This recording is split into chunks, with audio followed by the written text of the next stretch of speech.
بسم اللہ الرحمن الرحیم۔ حضرت حسن کو زہر کس نے دیا؟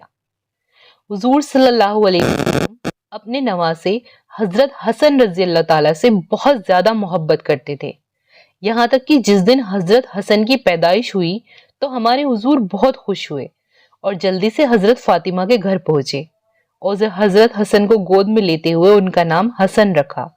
حضور نے ایک بار حضرت حسن کے لیے دعا مانگتے ہوئے کہا کہ اے اللہ، میں اپنے بیٹے حسن سے محبت کرتا ہوں، اس لیے آپ بھی حسن سے محبت فرمائیے، اور جو بھی حسن سے محبت کرے آپ اس سے بھی محبت فرمائیے۔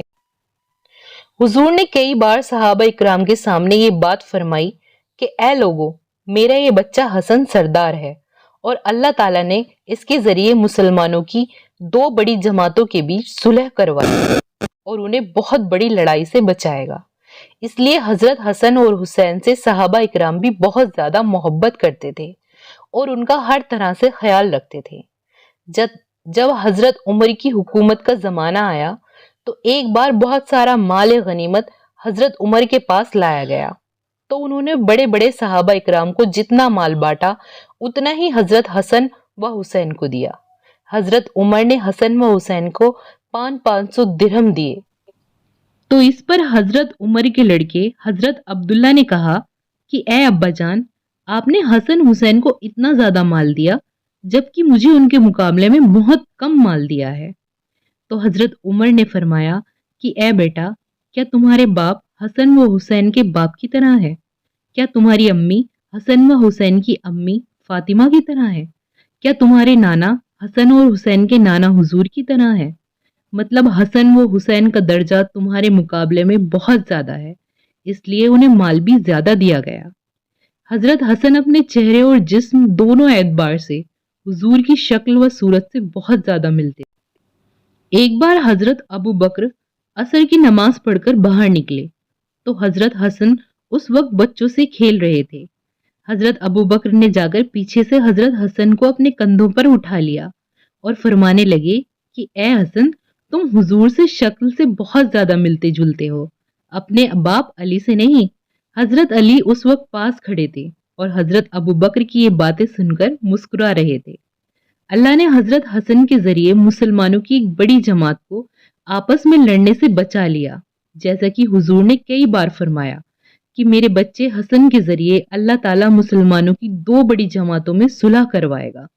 حضرت علی کی وفات کے بعد حضرت معاویہ نے اپنی حکومت کا عام اعلان کر دیا تو لوگ حضرت حسن کے پاس آئے اور کہنے لگے کہ اے ہمارے امام، آپ کے والد کی وفات کے بعد ہم آپ کو حکومت کا زیادہ مستحق سمجھتے ہیں، اس لیے آپ آگے بڑھیں، ہم آپ کو اپنا خلیفہ بنائیں گے۔ اور اسی وقت بہت سے لوگوں نے حضرت حسن کے ہاتھوں پر بیعت کر لی اور انہیں اپنا خلیفہ بنا لیا۔ لیکن یہ بات جب حضرت امیر معاویہ کو پہنچی تو ادھر سے ایک لشکر تیار ہو کر جنگ کے لیے میدان میں آ پہنچا۔ اس لشکر کے جواب میں حضرت حسن بھی ایک بڑی فوج لے کر جنگ کے میدان میں پہنچے۔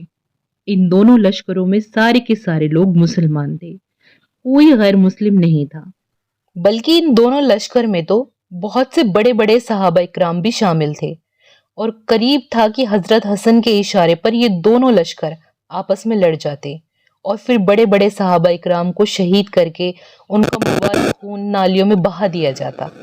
لیکن اس وقت اللہ نے حضرت حسن کو ایک بہت بڑا فیصلہ لینے کی طاقت عطا فرمائی کہ جس کی وجہ سے مسلمانوں کا خون بہنے سے رک گیا۔ حضرت حسن نے جب دونوں لشکروں کو دیکھا تو انہیں خیال آیا کہ میرے اشارے پر ابھی اس جنگ کے میدان میں خون کی ندیاں بہنے لگیں گی اور بڑے بڑے صحابہ اکرام اس جنگ میں مارے جائیں گے۔ اس لیے حضرت حسن نے فیصلہ کیا کہ میں اپنی حکومت کو چھوڑ کر حضرت امیر معاویہ کو ہی اپنا خلیفہ تسلیم کر لیتا ہوں اور مسلمانوں کو ایک دوسرے کا خون بہانے سے بچا لیتا ہوں۔ قریب تھا کہ دونوں لشکر آپس میں لڑ جاتے، لیکن اسی وقت حضرت حسن نے ایک اونچی جگہ پر کھڑے ہو کر اعلان کیا کہ اے لوگو، میں اپنی حکومت سے دستبردار ہو کر حضرت امیر معاویہ کو اپنا خلیفہ مانتا ہوں، اس لیے تم لوگ بھی میرے ساتھ چل کر ان کے ہاتھوں پر بیعت کرو، کیونکہ میں نہیں چاہتا کہ مسلمانوں کی دو بڑی جماعتیں آپس میں لڑ کر ایک دوسرے کا خون بہائیں۔ حضرت حسن کی اس بات پر انہی کے لشکر کے بہت سے لوگ بھڑک اٹھے اور کہنے لگے کہ آپ نے یہ کیسا فیصلہ لے لیا کہ اب ہم سب امیر معاویہ کو اپنے خلیفہ تسلیم کر لیں۔ یہ غلط ہے، آپ ایسا نہ کریں، بلکہ ہم آپ کو ہی اپنا خلیفہ مانتے ہیں اور آپ کے لیے ہم اپنی جانوں کو داؤ پر لگا دیں گے۔ لیکن حضرت حسن اپنے فیصلے پر اٹل رہے اور شام ہوتے ہوتے حضرت حسن نے جا کر حضرت معاویہ کے ہاتھوں پر بیعت کر لی اور انہیں اپنا خلیفہ تسلیم کر لیا۔